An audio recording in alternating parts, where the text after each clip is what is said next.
Hello, I'm a grandmother over 70 years old. My husband and I have lived a very poor and difficult life. We were born into such families and grew up in hardship.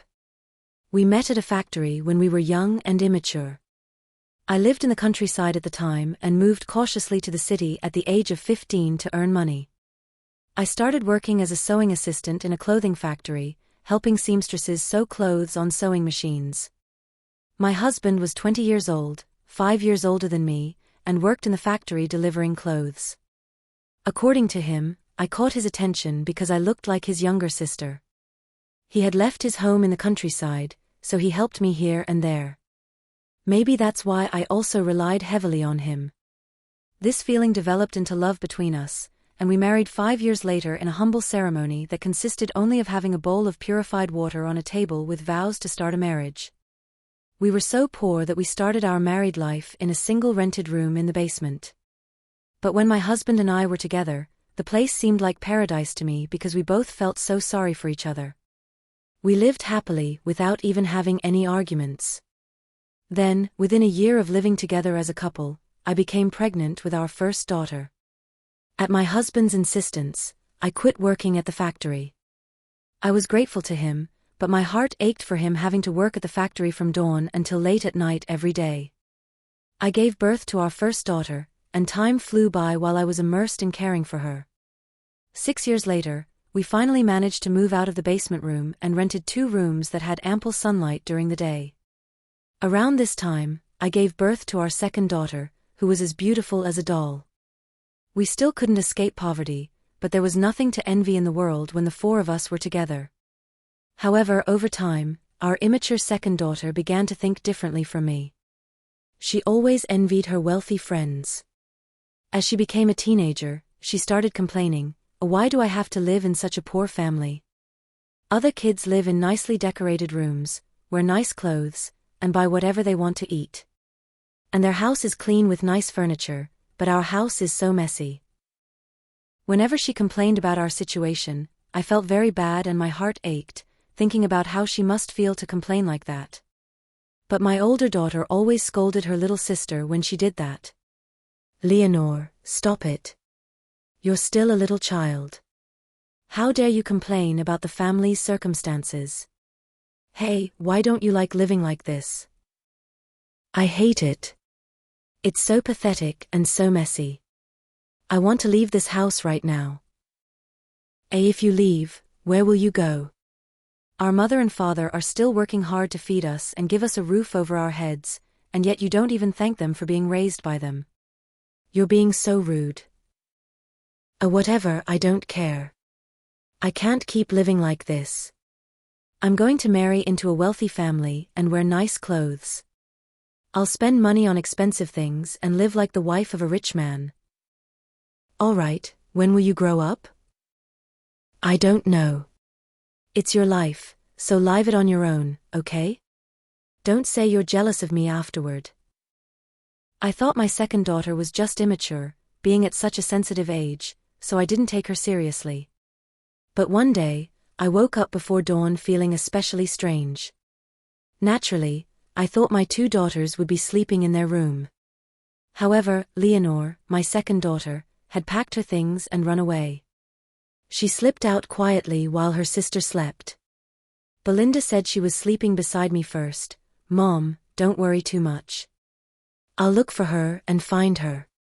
That silly girl. I'll search for her around the city. No, Isabella, I'm going to walk around the city and look for her. You have to go to work, and your sister is still immature, so don't learn too much. Fortunately, you weren't like this, but kids today are different from your time. My heart was broken when my daughter left home. On the one hand, I pretended to be calm. However, a day passed, then a week, and then 2 more weeks passed. When I couldn't find her, I couldn't forgive myself for being so complacent. No one, not even her friends, said they had seen my daughter anywhere. I reported it to the police, and it was reported in the newspapers and distributed in flyers, so they would know we were looking for our daughter. If I had gone out to look for our Leonore immediately, this would not have happened. I started to have these useless regrets, and they stayed in my heart for more than 30 years. I never gave up hope that one day I would be able to find my daughter. No matter how many times I tried, there were no clues to our daughter. I lived in shock and eventually fainted several times, ending up in the hospital. And my husband said, "Darling, let's stop looking for Leonore now. We've searched a lot but haven't found her. It's because Leonore doesn't want to be found. She doesn't want to, so what can we do now?" At this point, Leonore is already an adult too. She left on her own, so she'll come back on her own too. Let's believe in that and stop searching now. No. How can you say that? We don't even know if our daughter is alive or dead. Look, if she were dead, we would have been informed by now. Our daughter is clearly alive and just doesn't want to come back yet. On the contrary, if she knows we're still looking for her, she'll hide even more. So listen to me, take care of yourself now. You've been looking for Leonore and neglected Isabella too much. Isabella is our daughter too. What if Isabella leaves us too? When I heard this from my husband, I was overwhelmed. Because of the 6-year age difference, I always thought one daughter was enough. After Leonore left home, I didn't think I needed to worry about my first daughter, because she was already an adult. When I put myself in her shoes, I realized I shouldn't have acted like that as a mother, neglecting my first daughter. So from that day on, even though I secretly searched for my second daughter on my own, I didn't show it to my family and felt too guilty because she seemed to want to keep her distance from me. One day, Isabella told me she had someone she wanted to marry. I immediately called her to bring him home and meet him. I didn't know much about him, but he seemed sincere, and since he worked in an office job for a company that had business abroad, I thought as a salaried husband, my daughter wouldn't have to worry about money. So, I gave my permission for them to marry. Exactly 2 months later, my first daughter had her wedding. My first daughter left home, and even the youngest, Leonore, the legitimate, left for any reason. So the house was too empty and I felt uneasy. I lived like this for almost a year. When I was just beginning to get used to the situation, the doorbell rang in the middle of the night. My husband must have been so tired he was still sleeping deeply, so I walked cautiously to the front door. Who is it? I thought maybe someone had made a mistake and knocked on the wrong door. But standing in front of the front door, when I saw a box placed there, I was so shocked. At first sight, I saw a newborn inside the large box, must have only been about 3 months old, wrapped in thick blankets. Not understanding the situation, the baby was smiling and gurgling. I was so surprised and didn't know why someone would have abandoned a baby in front of my house. Even though I cursed the person who did this, I quickly picked up the baby and ran around our house to look for the person who left the baby there. I must have run like that for 30 minutes, and my legs lost their strength. In the meantime, the baby fell asleep without knowing anything. No matter how much I searched, there were no traces of the person. She must have left. So I had no choice but to take the child into the house. That day, our house was in chaos. My first daughter and her husband heard the story from me and came early in the morning, arguing with me. They said I should report the baby to the police, and my husband said we needed to take the baby to an orphanage since we didn't know who it belonged to. Isabella and her husband said we should call the police, but strangely, I didn't want to do that. Not even a day had passed in terms of calculated time, but the baby thought I was her grandmother. She smiled whenever she saw me and with those tiny fingers, held my old, calloused fingers, as if she were making a deal with me, promising not to send her away. I knew my family would oppose, but I continued to delay, asking to wait just one more day, and so on. Dear, the baby's mother may come back for him, so can I take care of the baby temporarily for now? How could we send away such a tiny thing? The weather's getting cold. Yeah, I understand how you feel, but how could we keep someone else's baby? How can we know when the baby's mother will come back? You all right, Mom? If you keep the baby and get attached to him, then it will just be hard for you. Give me the baby, I'll take him to the police tomorrow. What? Take this tiny baby to the police? Isabella, please don't do that. Let's wait a little longer. A mother's heart can only be understood by another mother. Now, the mother who abandoned the baby must be going crazy. Let's wait a few more days. Although my husband didn't say much, it seemed he knew how I felt. In fact, when he saw the baby, he couldn't stop thinking about my second daughter, Leonore, who had left home. However, if I brought my second daughter back, that could be painful for my first daughter, Isabella. So, I was afraid to talk about it. As a united couple, my husband read my mind and stepped forward to stop our first daughter in my place, with an excuse: let's wait for the baby's mother. I managed to take care of the baby for over a month. I had forgotten how, but my hands remembered, and I changed diapers, fed, and soothed the baby. We found out the baby was a girl. Memories of raising my two daughters in the past came flooding back. I completely forgot about depression because I devoted myself to being a mother, and the baby brought joy to my old age. Time passed, and even after 3 months, no one came looking for the child.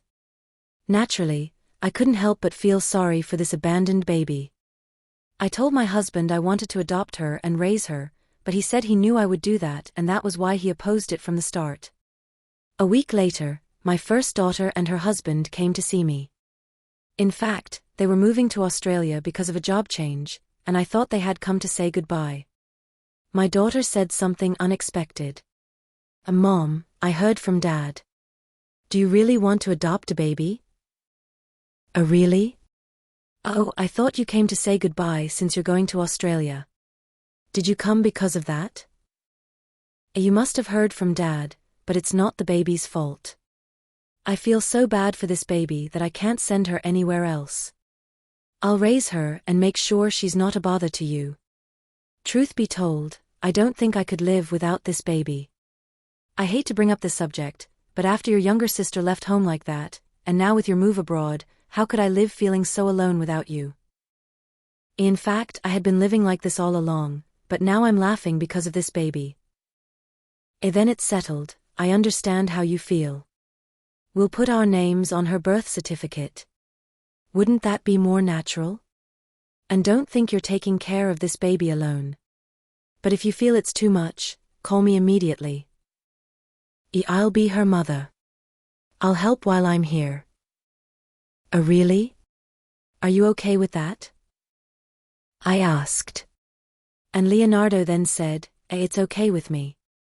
I'm happy to have such a beautiful daughter as her, but it's a shame we're going to Australia. Actually, I wouldn't mind taking her with us. And no, I want to raise her myself, and that's why we ended up like this. But from the beginning, I was going to raise her. Asking to register your name on her birth certificate is too much for you. I'm sorry you see your parents this way. At first, they were surprised, but now that they know the situation, they understand. Please tell them I'm very grateful. No, I will thank them personally. Thank you very much.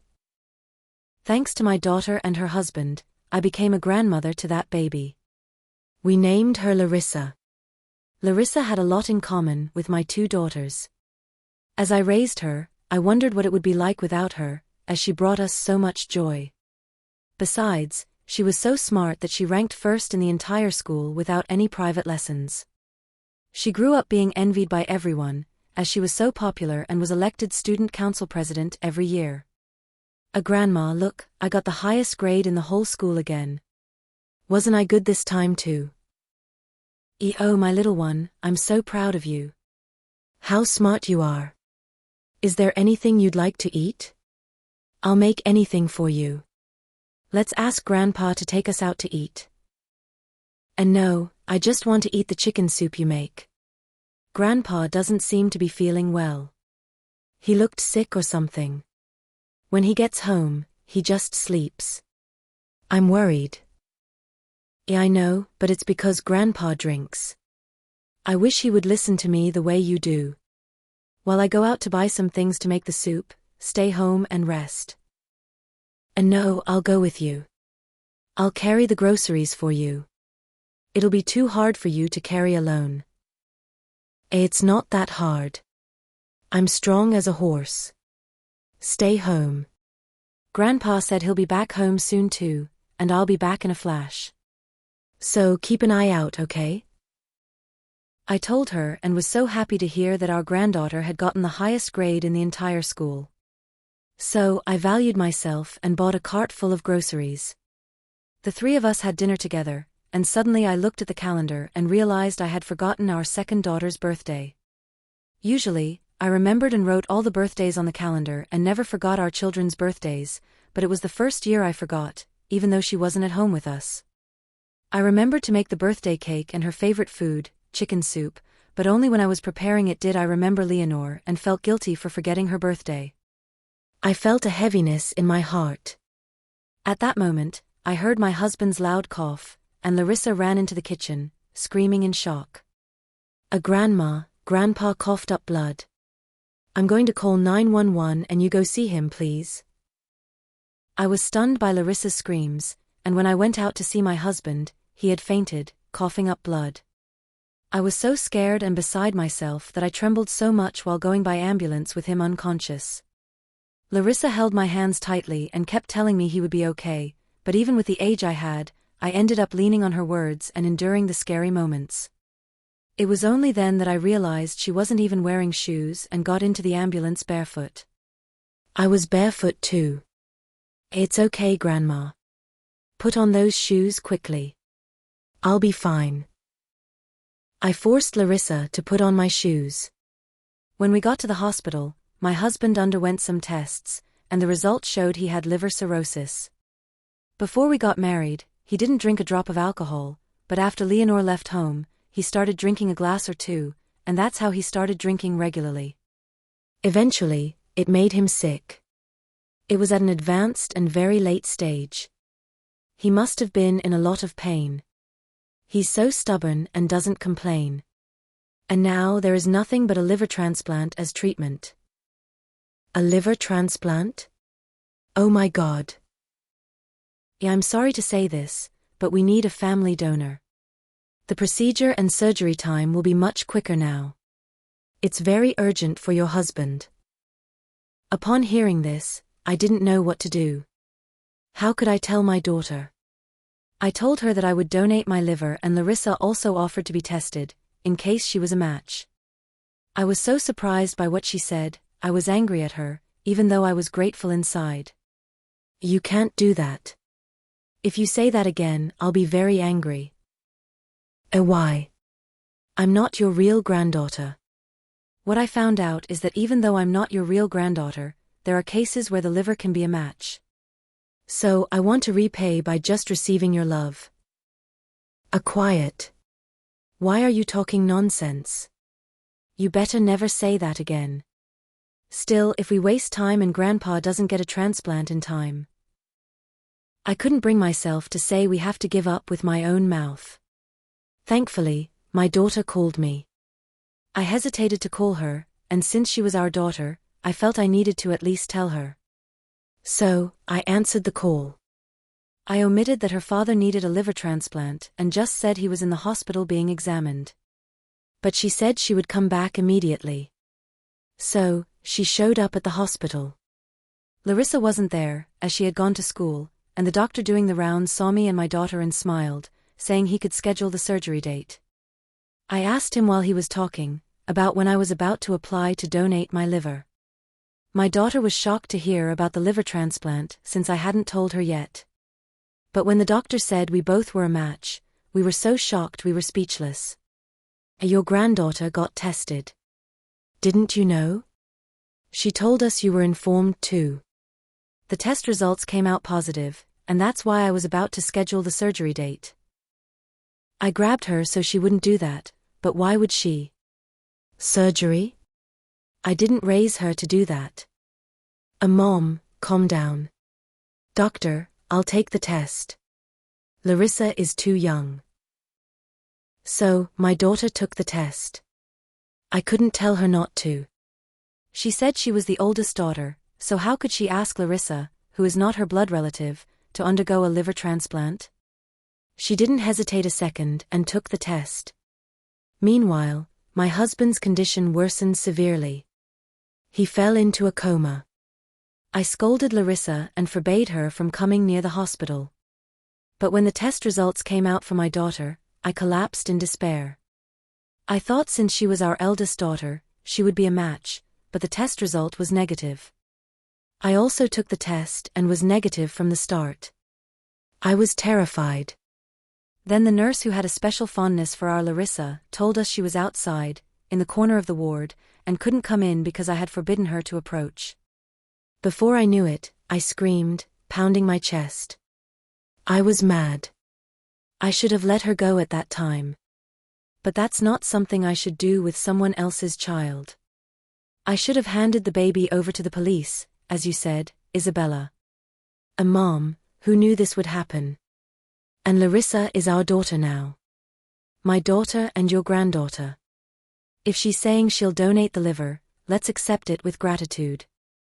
I'll be a good mother to her. You'll be punished, you fool. I raised Larissa, but how can we do this to her body? It was then that the nurse, who had been listening to our conversation, shook her head. Then she opened her mouth to say something, and I thought I was in a dream at that moment. While you were talking, but your granddaughter isn't your biological daughter. There was a situation, but she's my daughter. I understand, but it turns out you're related. My daughter's face widened in shock. I also thought of something, and it was about my second daughter, Leonore, that I thought. Could Larissa possibly be Leonore's daughter? So she was the one who rang that bell. When my thoughts reached that point, I fainted. I had been searching for my daughter for so long and lost her again when she was at my doorstep. Even at that moment, I was thinking of my second daughter. I miss her so much. How difficult it must have been for her to leave her baby on our doorstep. If it was so difficult, she shouldn't have run away and come back home with her baby. If I could go back in time, I would. But of course, that couldn't happen. When I came to, I thought if Larissa's biological mother was my daughter Leonore, I promised I would find her this time. And I felt sad but grateful that Larissa donated her liver and the operation was successful. My daughter and I took care of my husband and Larissa, while also searching everywhere for Leonore. Then we found a woman who said she worked with Leonore. The night found a clue, but hope turned to despair, and I started to hate Leonore. I remember her. She was so beautiful and very popular in the store where she worked. She worked at our store for only about 6 months and got married. He was a frequent customer at her store, and this guy was very famous and wealthy. Then another person said, that woman was kicked out because she couldn't give birth to a child. Her mother-in-law was no joke. They didn't even legally marry, so she was treated like a mistress. Still, they treated her very badly, being a sick woman. Her husband was a playboy, and when he found out his wife was sick, he left her so coldly. She begged him carrying the baby, and I even cried because it was so pathetic. But why are you looking for her? I found that my precious daughter was treated like a mistress by some guy and abandoned because she was sick. It was heartbreaking for a mother. I was so torn, imagining how she must have felt leaving her baby and dragging her sick body away, and I fainted again. When I regained consciousness, I remembered my husband saying he would notify me if she died, and I began to hope again that she might still be alive. Mom, you reported Leonore missing, right? But if the disappearance goes beyond 7 years, her social security number will be cancelled. Maybe that's why we haven't heard anything. What? So we have no way to find her again? No. Leonardo found her. He really found her. Is it true? Let's go right away. Cool, Larissa. Let's find her. Yes, let's. Dad and Larissa are recovering very well now, so let's all go together to find Leonore too. I was so happy to hear that Leonore was found. I was relieved and grateful that she was alive. But those feelings turned into mourning when the place my daughter led us to wasn't where my daughter was alive. It was just a sad grave without any headstone, with grass growing everywhere. I collapsed. Sobbing was all I could do as a mother. Beside me, Larissa was crying. I had never seen her cry while raising her, but she must have felt so sad seeing her biological mother, rubbing her face against the grave and crying so sadly. I really hated you so much because you abandoned me. I thought I would never forgive you and thought I didn't need a mother who abandoned me like that. But if you just die like this, what am I supposed to do? Mom, I waited for you for so long. I held my granddaughter who couldn't externally express how much she felt for her mother. Isabella, as she said, Leonor, your daughter Larissa is fine. I am taking good care of her, so don't worry my dear, your beautiful daughter. I'm sorry I was poor. In your next life, be born into a rich family and live happily, receiving lots of love. I caressed the grave as if it were her face. Then Isabella started crying.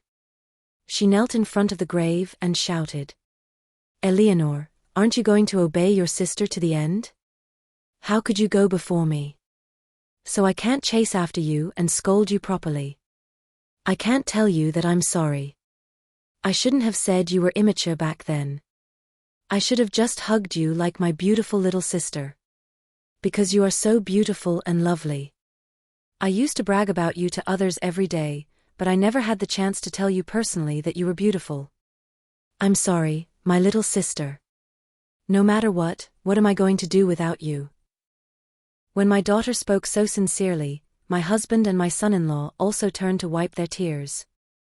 My husband didn't say in words, but as if missing Leonor, he couldn't leave promptly. We stayed there, calling out her name until sunset. We placed a headstone, trimmed the overgrown grass, and placed flowers in front of her grave. It was only then that I felt like I could have closure in my mind in some way and went to find that man who threw my daughter out in that way.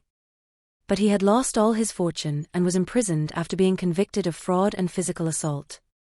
His family, who boasted and was insolent for being rich, also declared bankruptcy and was hiding somewhere in the countryside, selling towels as peddlers. I thought about seeking justice to avenge him, but Larissa said, Grandma, I understand how you feel, but I can't forgive them. So, I don't want to see them. But I have enough strength. I'm a capable person, so I will go see them to avenge my mother's death. So for now, don't look for them. I will repay 1,000 times for my mother. No, 10,000 times to avenge my mother. Larissa, I don't want you to live with that kind of thinking, all right? Me neither. Now that society has already punished them, let's live successfully. That's the true revenge. Grandpa, I think your mom sent you to us so that we could raise you, hoping that you wouldn't know anything about them. Dear, I think you must have recognized our granddaughter correctly back then. I think so too. I didn't want to send her anywhere else. It was because she was our descendant. And that's why, Larissa, for your mother and for yourself, please be happy. So I can go see your mother and proudly tell her that we did well. I wanted our granddaughter to have hope and no thoughts of revenge in her heart. As if she understood how we felt, she studied even harder. Despite being an excellent student in school, she eventually got accepted into Harvard with a full scholarship and later went to Harvard Law School. She said she didn't want victims like her biological mother and that she would become a judge. I was so proud of her, and she moved me to tears. So, as Larissa wished, my eldest daughter became a judge after graduating from Harvard Law School and has been working for many years. The only issue is that she isn't considering marriage, even though we've encouraged her. To live in the countryside, she insisted we live in the city. We moved to Boston, to a luxury condo with a fantastic view, and my husband and I are living a lavish lifestyle, wondering if it's good to live like this for long. My eldest daughter became pregnant and it's a boy. She said she has a first daughter, Larissa. So, she's very happy to be a mother to a beautiful daughter as well. My eldest daughter had lived apart, but now we live close by and have become very close. Larissa is very busy, but it's so nice to see my daughter so happy, and I believe all of this happened as thanks to our Larissa and because of her efforts. So my husband and I made a promise, until the last moment we're in this world, we will protect our granddaughter and make her as happy as we can. Now my husband has stopped drinking and exercises a lot to maintain his health, as he found a second life after his granddaughter gave him a precious part of her love. When I look at him, I feel like I'm getting healthier just by watching. I can't be greedy as I grow older, but if I have one last wish, it would be for our Larissa to find a good partner and be happy. If she could be happy, I wouldn't hesitate to sacrifice my own life for her. I pray that this wish comes true and conclude my story here. Thank you for listening to my story, and may you all be healthy and happy.